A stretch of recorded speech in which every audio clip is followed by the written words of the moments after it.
नमस्कार, NaukiNews.com में आपका स्वागत है। मैं हूं गिरिजेश वशिष्ठ। आपने हाल में नोटिस किया हुआ एक खबर आई थी कि फेसबुक ने अपना पूरा का पूरा जो फेशियल रिकॉग्निशन का डाटा है वो डिलीट कर दिया है। चेहरे की पहचान करने वाला जो डाटा है वो सारा का सारा डिलीट कर दिया है। उससे पहले वीडियो बना के मैंने आपको बताया था कि कैसे मेटावर्स में फेसबुक कुछ ऐसी अति मानवीय कल्पना कर रहा है जिसमें आगे जाकर समस्या खड़ी हो सकती है, और इसको लेकर पूरी दुनिया में क्रिटिसिज्म हुआ था, कुछ यूके में भी हुआ था।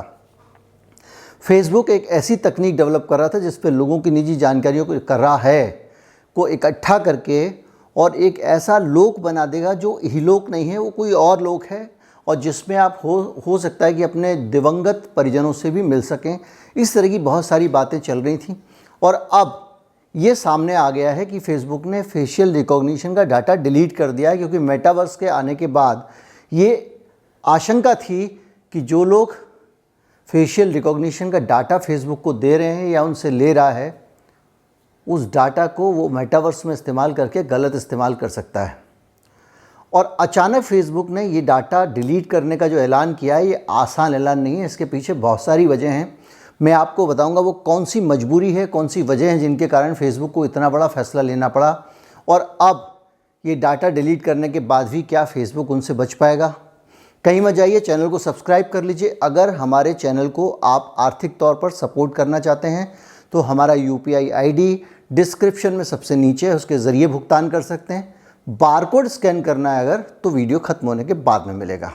कहीं मत जाइए, अभी हाजिर हुआ।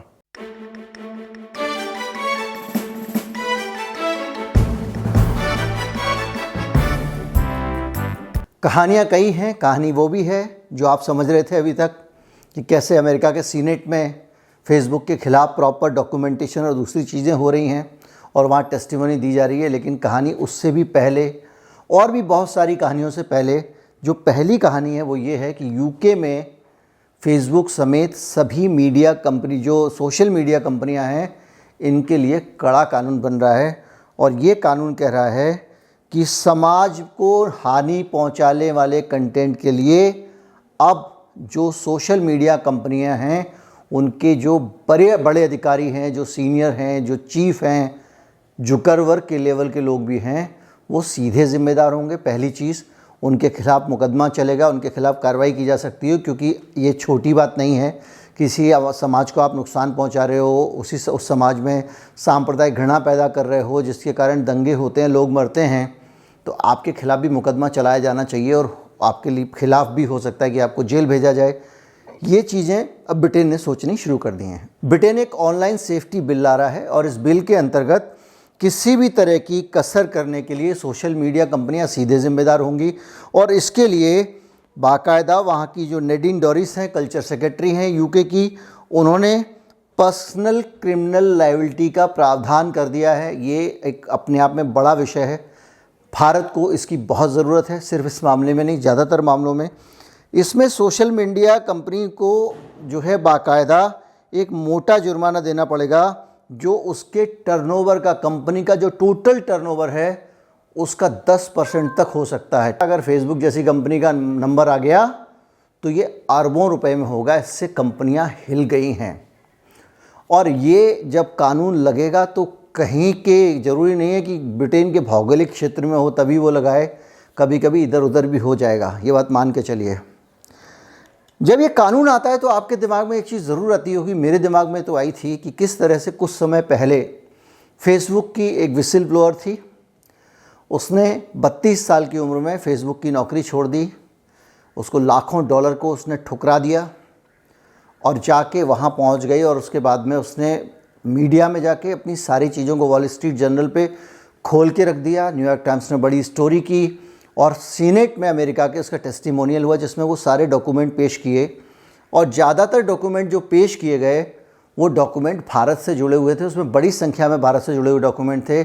उसमें ये था कि इंस्टाग्राम को चलाने के लिए फेसबुक कंपनी कैसे बच्चों और किशोरों को तक पॉर्नोग्राफिक कंटेंट तक पहुंचा रही है, जिसके कारण उन पर बुरा असर पड़ रहा है।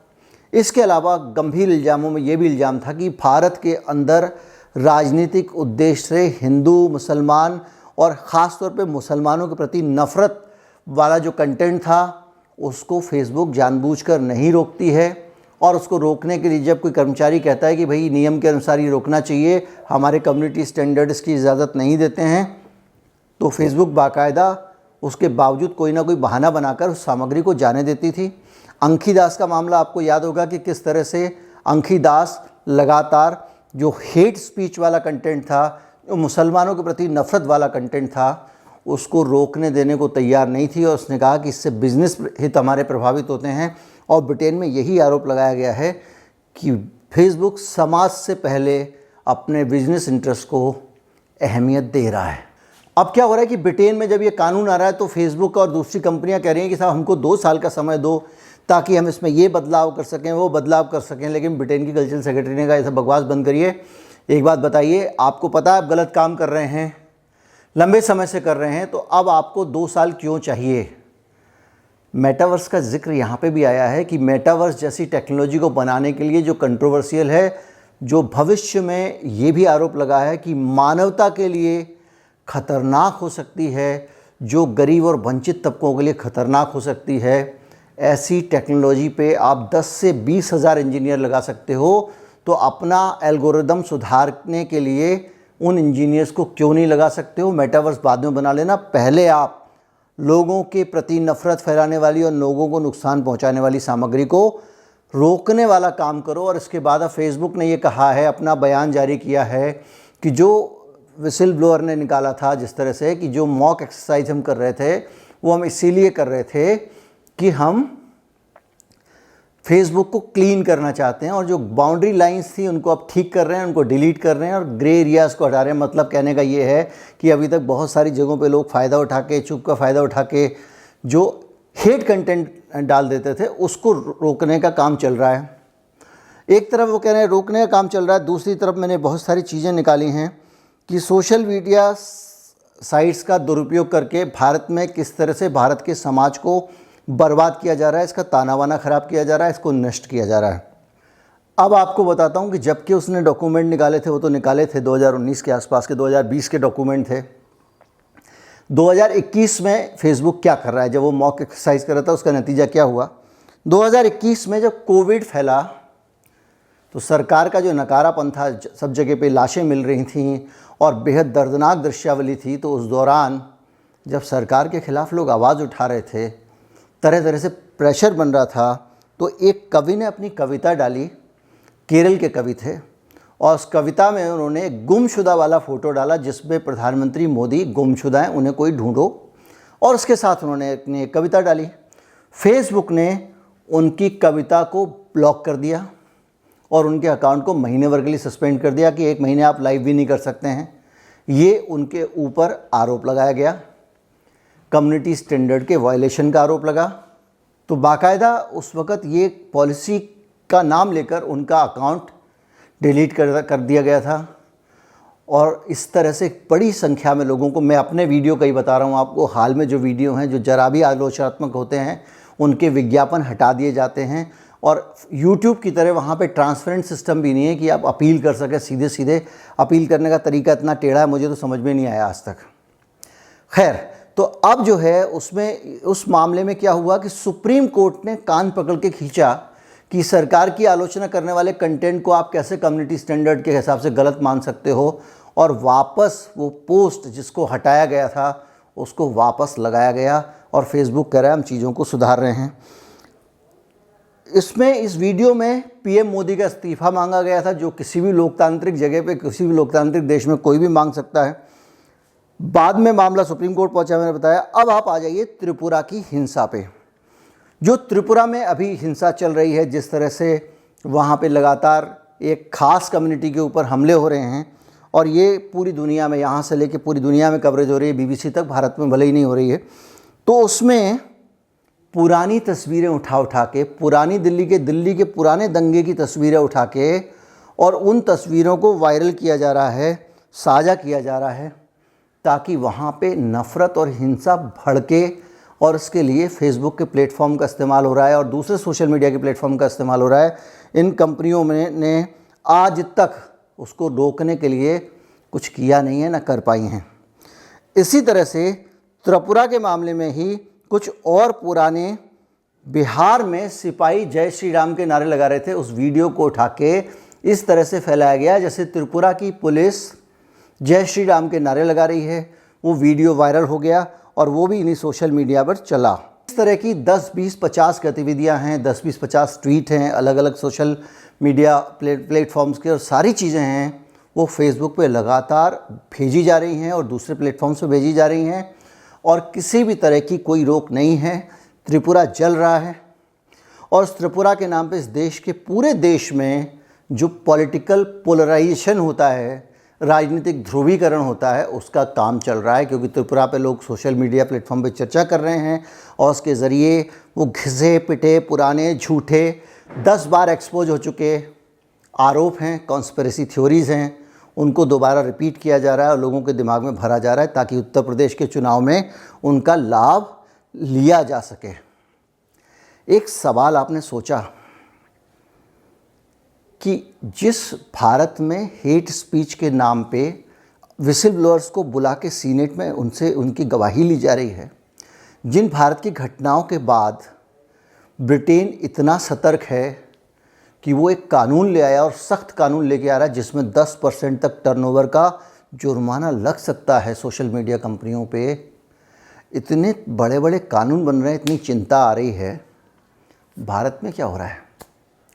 जिस भारत में हेट स्पीच के नाम पे पूरी दुनिया चिंतित है कि हमारे देश में कहीं हेट स्पीच को इस तरह से ये सोशल मीडिया कंपनियां बढ़ावा ना दे दें, इसलिए इनकी चूलें कसी जा रही हैं, इनके कान उमेठे जा रहे हैं। और भारत में क्या हो रहा है? क्या हो रहा है इससे ज़्यादा इम्पोर्टेंट ये है कि क्यों हो रहा है, और क्यों हो रहा है कि उदाहरण ज़्यादा देने की ज़रूरत नहीं है। अभी इसी वीडियो में मैंने एक उदाहरण दिया। एक कवि महोदय ने प्रधानमंत्री के खिलाफ लिख दिया, उनकी रीच घटा दी गई। रीच क्या घटा दी गई? उनकी वो पोस्ट उड़ा दी गई। इसके अलावा उनके लाइव करने पर रोक लगा दी गई। इस तरह की घटनाएं मैं अपने 2 वीडियो बता चुका हूं, क्योंकि मैं जिस भी वीडियो बनाता हूं उस प्लेटफॉर्म पे उसकी पॉलिसीज़ को बहुत अच्छी तरह से पढ़ता हूं, क्योंकि मुझे पता है कि आमतौर पे ये गलतियां जो हैं वो सोशल मीडिया कंपनियों के हाथ में हथियार बन जाती हैं। लेकिन उसके बावजूद मेरे कई वीडियो ऐसे हो चुके हैं।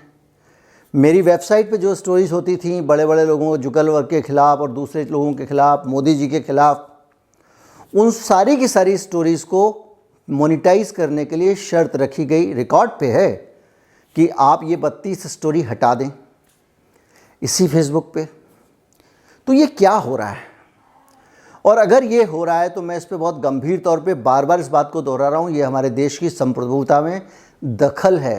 अगर ऐसा हो रहा है कि किसी देश की चुनाव प्रक्रिया, उसके देश के अंदर की चीज़ें और उसके देश के राजा कौन हो, उसकी सरकार कौन हो, वो किसका चुने, इस प्रक्रिया को कोई मैनिपुलेट करने की कोशिश कर रहा है, कोई नियंत्रित करने की कोशिश कर रहा है, कोई इस पर काबू करने की कोशिश कर रहा है, और ख़ास तौर पे वो विदेशी ताकत है जो लोगों के ब्रेन के साथ खेल रही है, तो ये अपने आप में बहुत गंभीर बात हो जाती है, जिसकी चिंता सिर्फ ब्रिटेन को अपने देश के लिए नहीं करनी चाहिए, अमेरिका को सिर्फ अपने देश के लिए नहीं करनी चाहिए, भारत को भी करना चाहिए। लेकिन भारत ने इस पूरे मामले में सिर्फ एक नोटिस भेजा है ताकि कोई कह ना सके कुछ ना किया, इसके अलावा कुछ नहीं किया। अगर किसी दूसरे देश में इतने बड़े लेवल पे मैनिपुलेशन सामने आता, हेट स्पीच के मामले सामने आते तो आप कल्पना नहीं कर सकते थे कि कितना बड़ा बवाल हो जाता।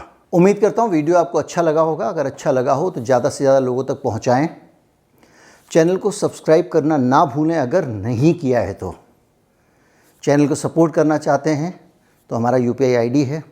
कमेंट आप लोग करते हैं और बड़ा अच्छा है कि मेरे कमेंट बड़े डेमोक्रेटिक होते हैं। कई लोग जो कंटेंट पसंद नहीं करते हैं वो भी बढ़ चढ़कर कमेंट करते हैं। ये अच्छी बात है कि लोग लड़ना जानते हैं इस देश के, और यही खुशी की बात है। उम्मीद करता हूँ आपको वीडियो बहुत अच्छा लगा होगा। नमस्कार, जय हिंद।